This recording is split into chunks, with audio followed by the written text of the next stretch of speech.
Shit, हे नेमकं काय चालू आहे? डोअर आणि लिफ्ट कशी लॉक झाली? आत्ता तर इथे फोनला नेटवर्क होतं आणि आत्ता फोन मधला नेटवर्कच गायब झालंय.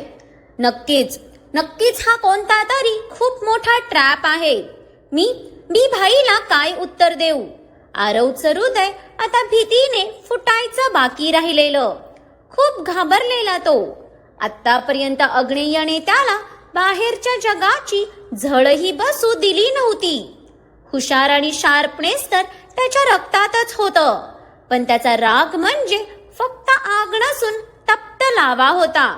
तो भडकल्यावर कोणाच्याच आटोक्यात यायचा नाही. आताही त्या लोखंडी स्लायडिंगवर अक्षरशः लाता मारत होता तो, कारण त्याचा रागच इतका अनावर झालेला. आणि हा राग त्याचा स्वतःवरच होता.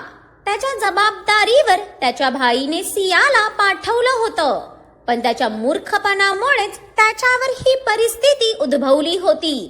आणि इथे त्याच्या भाईला तो काय उत्तर देणार होता ह्यापेक्षाही महत्वाचं त्याला नित्या आणि सियापर्यंत कसं पोहोचायचं हे पडलेलं. अक्षरशः रागात चाललेला त्याचा. आरव, अरे काय करतोय तू? रागात स्वतःलाच हर्ट करून घेत आहेस. श्रीजा त्याला अडवायला त्याचा हात पकडणार, तोच त्याची जळजळीत नजर अशी काय तिच्यावर पडली की तिचे पाय जागीच स्तब्ध झाले. त्याचा तो लाल भडक झालेला चेहरा, रक्ताळलेले डोळे ज्यातून अविरत अश्रू वाहत होते, आणि कपाळावरची तडतडणारी शीर, त्याचा इतका भयानक अवतार बघून श्रीजा तर गारच पडली आणि तिचे पाय अक्षरशः भीतीने थरथरू लागले. या 2 वर्षात आज पहिल्यांदा ती त्याला इतक्या भडक अवतारात बघत होती. तिच्यासाठी हा आरव तर अगदीच नवीन होता. त्यामुळे त्याची नजर बघूनच तिची पावलं आपोआप 4 पावलं मागे झाली. एवढा मोठा मॉल, पण त्याचे 2 फ्लोअर असे काय लॉक केलेले की नाही ते वर जाऊ शकत होते आणि नाही त्यांना खाली जाता येत होतं. वहिनी, नित्या! आरव त्या स्टेअर्सला हातात घट्ट पकडून इतक्या काही जोरात ओरडला की त्याची ती आर्तसाद ऐकून इथे सिया आणि नित्या खाडकन भानावर आल्या. समोरचा तो रक्तसंग्राम बघून त्यांचं तर काळीच भीतीने गोठून गेलेलं. पण आता वास्तवात येताच त्यांना जाणीव झाली की समोरच्या त्या नरराक्षसी रागात त्यांनाच बघत आहेत. सियाने एक नजर खाली रक्तांच्या ढारोळ्यात पडलेल्या त्या लेडी गार्डकडे पाहिलं. तसं तिने डोळे गच्च बंद केले. अगदी क्षणातच जीव सोडून दिला होता त्यांनी, ते पण त्यांच्यामुळे. ते रक्त बघून एक क्षण तिच्या डोळ्यांसमोर अंधारीच आली, पण तिने नित्याचा विचार करून पटकन सावरलं स्वतःला आणि परत नित्याला तिच्या आणखीनच मागे लपवलं. ती स्वतः इतकी घाबरलेली तरी नित्याला वाचवण्याचा प्रयत्न चाललेला तिचा. कोण आहात तुम्ही? फडफडत्या लाईट मध्ये दिसणारे त्यांचे ते विद्रूप चेहरे इतके भयानक दिसत होते की सियाचा भीतीने आवाजही निघत नव्हता. तिचं अंग अक्षरशः थरथरत होतं. समोर स्त्रिया तर दिसत होत्या, पण त्यांच्या नजरेतले भाव कोणत्याही स्त्रीच्या गरिमेला शोभणारे नव्हते. इतकी किळसवाणी नजर होती त्यांची. त्या अंधुकशा प्रकाशातही त्या लोकांची तिच्या आणि नित्याच्या शरीरावरून फिरणारी नजर बघून सियाच्या तर अंगावर सरसरून काटा आलेला.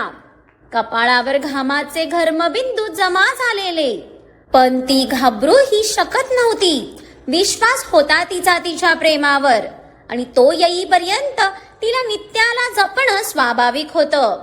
अरे वा, मॅडमचा आवाज तर त्यांच्या सुंदरतेलाही मागे टाकेल राव. देवाने खूपच मेहनत घेऊन बनवलेलं दिसतंय ह्यांना. त्यांच्यातला एक पुढे येत सियावर नजर रोखून गालात हसला, पण त्याचा आवाज ऐकून सियासोबत नित्याही घाबरून गेल्या होत्या. कारण बाहेरून स्त्री दिसणारी ती व्यक्ती, पण तिचा आवाज मात्र पुरुषी होता.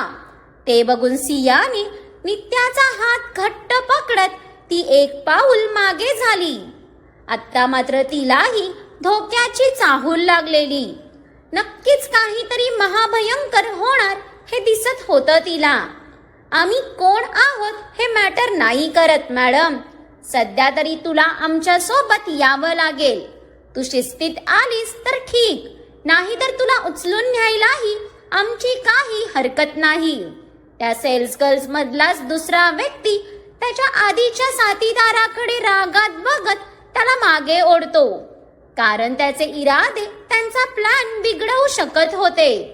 पण आता दुसऱ्या सेल्स गर्ललाही पुरुषी आवाजात बोलताना पाहून आत्ता मात्र या दोघींच्या घशाला कोरड पडली आणि सियाची नजर त्या फडफडणाऱ्या प्रकाशात त्या प्रत्येकाच्या थोबड्यांचा मुणायचा करून आली.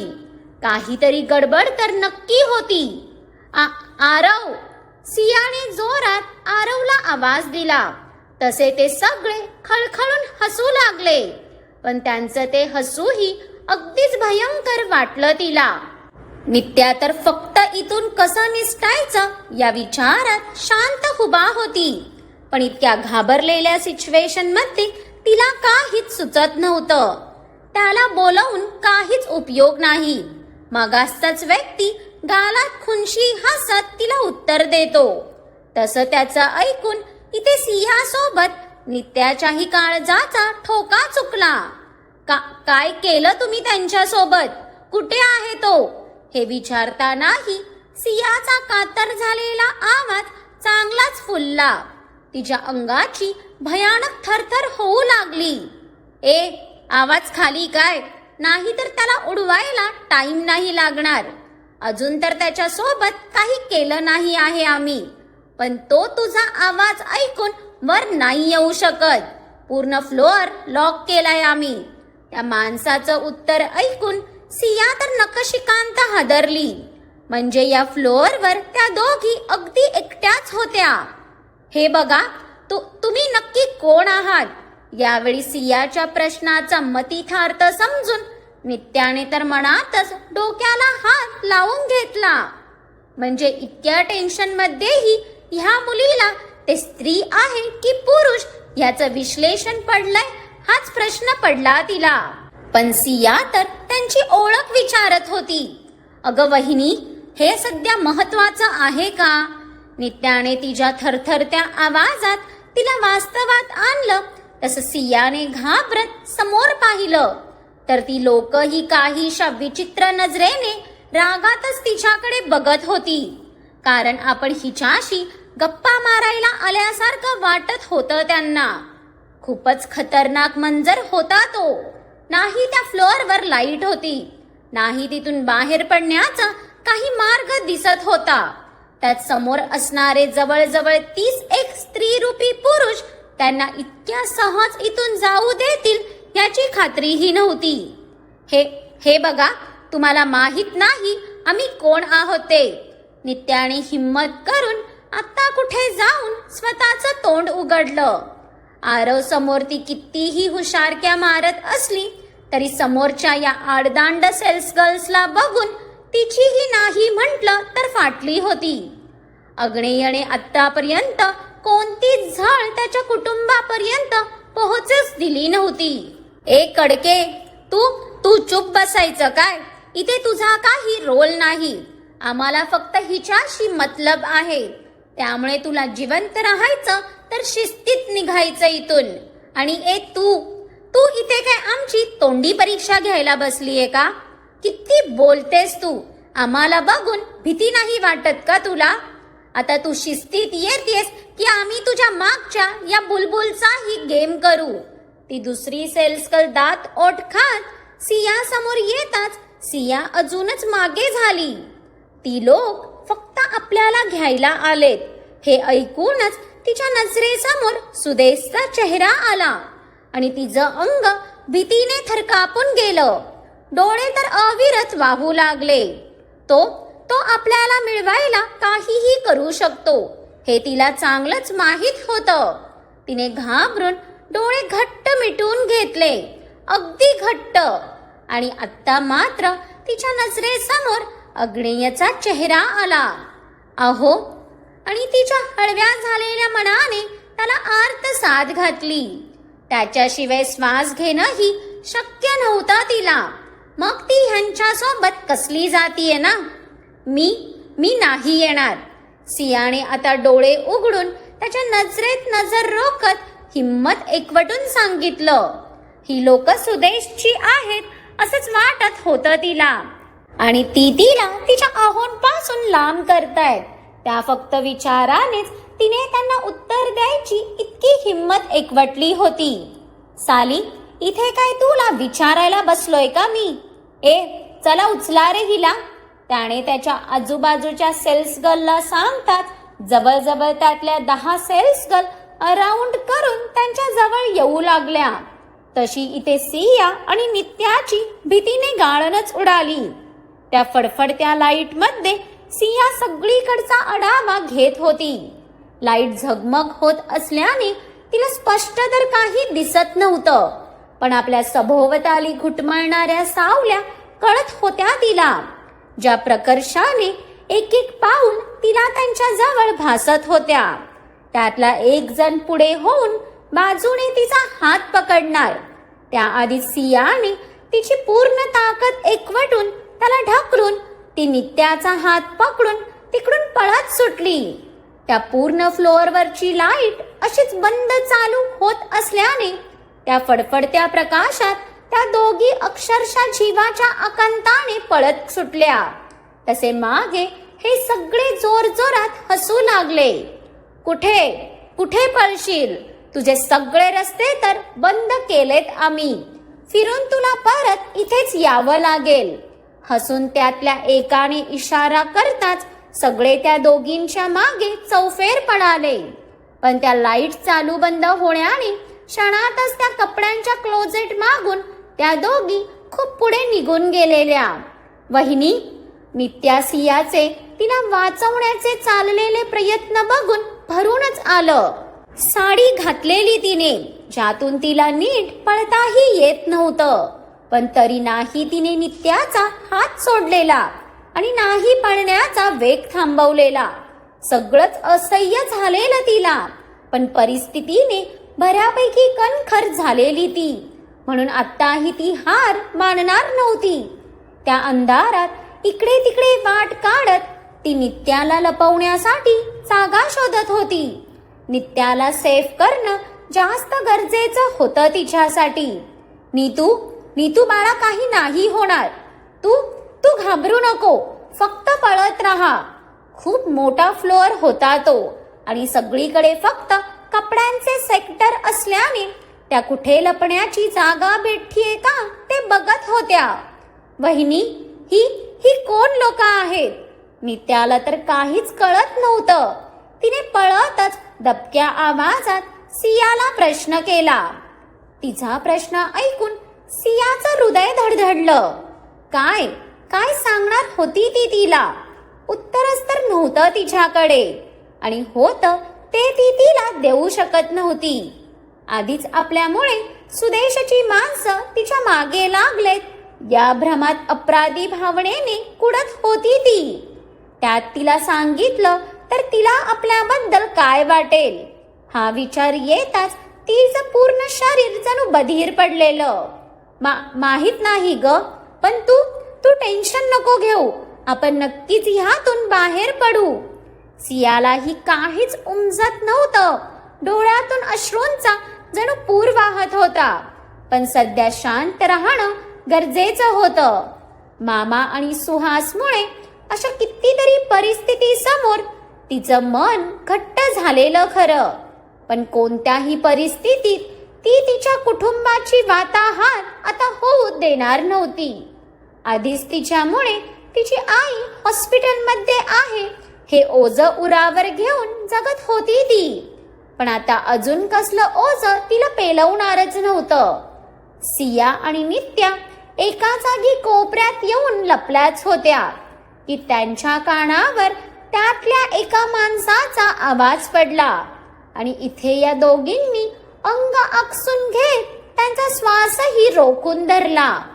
अरे रे, तुझ्या मॅडम तर तुला लाईट लावायला सांगून सोडून गेल्या वाटतं. त्यांना तुझ्यासारख्या गरीबाच्या आयुष्याची काळजी नाही वाटली वाटतं. त्या माणसाच्या तोंडून निघालेले ते वाक्य ऐकून इथे नित्या आणि सियाचं काळीच थरथरलं आणि त्यांनी हळूच मान करून समोर पाहिलं तसे सियाचे डोळेच मोठे झाले.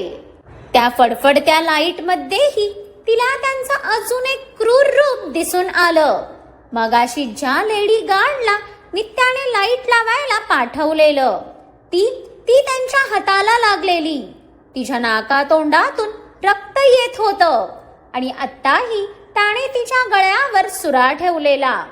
ते पाहून सियाचं काळीच धडधडलं आणि तिने तोंडावर हातच ठेवला. आधीच मगाशी 3 जणींचा नाहक बळी जाताना पाहिलेला तिने, पण आता अजून एका जीवाची आहुती कशी देणार होती ती. तिने रडतच एक नजर नित्याकडे पाहिलं, जी तिच्या मोबाईल मध्ये नेटवर्क शोधण्याचा प्रयत्न करत होती. पण त्या फ्लोअरवर नेटवर्कची एक कांडी देखील दिसत नव्हती तिला. इकडे खाली अग्नेयचे गार्ड त्या लोखंडी स्लायडिंगला तोडण्याचे प्रयत्न करत होते. बाकी पूर्ण मॉलची टीम ओनरही घाबरून पलीकडे जमा झालेले. नक्की आपल्या मॉलमध्ये काय चाललंय ह्याची त्यांना कल्पना देखील नव्हती. पण आता पुढे काय या भीतीने तिथला प्रत्येक व्यक्ती थरथरत होता हे नक्की. कारण प्रश्न अग्नेयच्या जीवाचा होता. आरव तर अगदीच अस्वस्थ झालेला.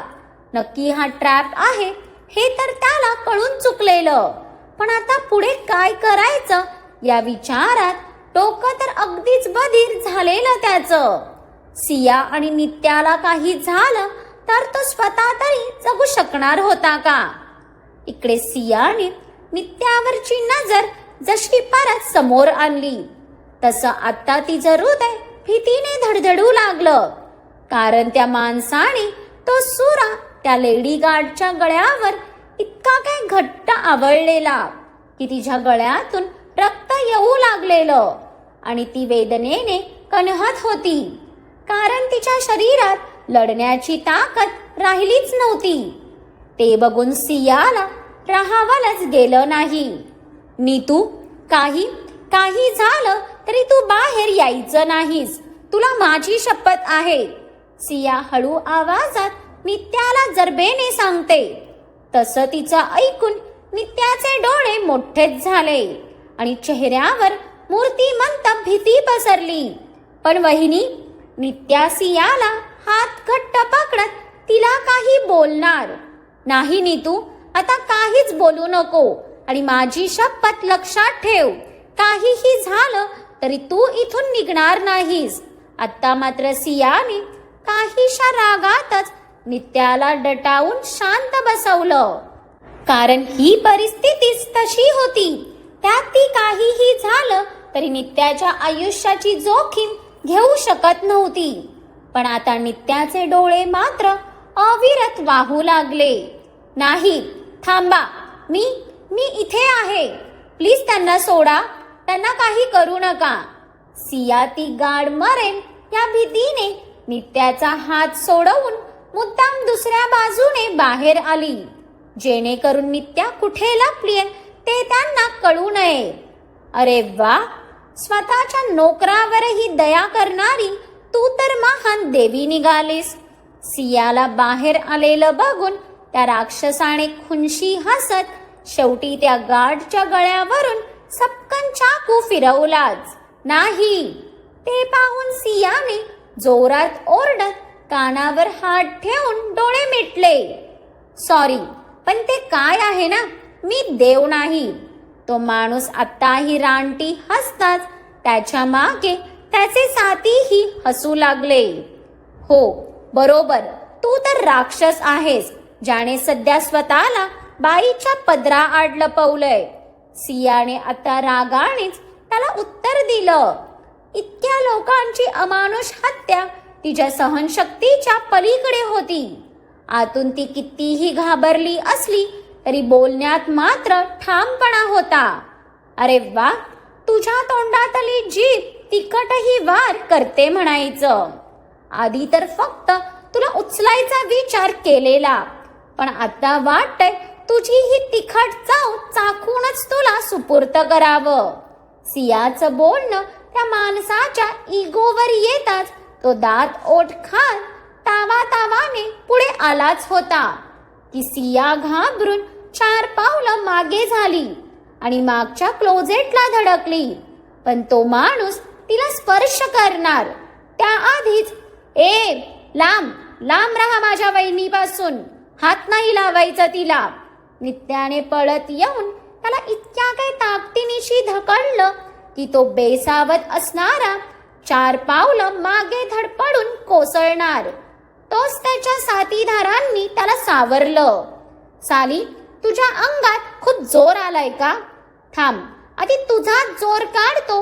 दुसरा व्यक्ती चिडून नित्या जवळ येणार त्याआधीच सियाने तिला मागे लपवलं आणि ती पुढे आली. तिचं शरीर आत्ताही भीतीने थरथरत होतं. नाही, तिला काही करू नका. तुम्हाला मी हवे ना? मी येते तुमच्या सोबत. सियाने मन घट्ट करत डोळ्यातलं पाणी पुसलं. तिला अजूनही तिच्या अहोंवर पूर्ण विश्वास होता. नाही वहिनी, तू असं काही करणार नाही आहेस. मी तुला सोडून कुठेच नाही जाणार. नित्याने पटकन सियाचा हात पकडला. नीतू बाळा, त्यांना फक्त मी हवे आहे. माझ्यामुळे मी तुझी लाईफ डेंजर मध्ये नाही टाकू शकत. आणि हो, तू माझी काळजी करू नको. तुझे भाई मला काहीच होऊ देणार नाही. सिया नित्याला समजावून कशी बशी परत मागे करते, पण नित्या रडतच तिचा हात सोडायलाच मागत नव्हती. नाही वहिनी, मी तुला सोडून कुठेच जाणार नाही. हे बघा, तुम्हाला न्यायचं आहे तर मलाही सोबत न्या. नित्या त्या माणसाला अशी काय ऑर्डर देत होती जणू तो तिचा आरव आहे. इथे काय बाय 1 गेट 1 फ्रीचा सेल लागलाय का? तूही सोबत यायला? चल हो मागे. तो माणूस नित्यासमोर सुरा करत सियाचा हात पकडायला जाणार की don't you dare to even touch her, either I will kill you dash. त्या फ्लोअरवर घुमलेल्या त्या पहाडी आवाजाने सगळ्यांच्या अंगावर भीतीने काटा आला. मग काय वाटतं तुम्हाला, कोणाची एंट्री झाली असेल हे आता तुम्ही कमेंट करून मला भरभरून सांगा. पण आता पुढचा भाग ह्याच्याहूनही थरारक असेल याची मी आत्ताच खात्री देते, कारण तो आलाय म्हटल्यावर थरार तर होणारच ना. पण आजचा भाग कसा वाटला हे कमेंट्स करून सांगा आणि आवडला असेल तर भरपूर साऱ्या लाईक्स करून खूप साऱ्या लोकांना शेअर करा. आणि ज्यांनी कोणी अजून माझ्या चॅनलला सबस्क्राईब केलं नाही त्यांनी आठवणीने सबस्क्राईब करा.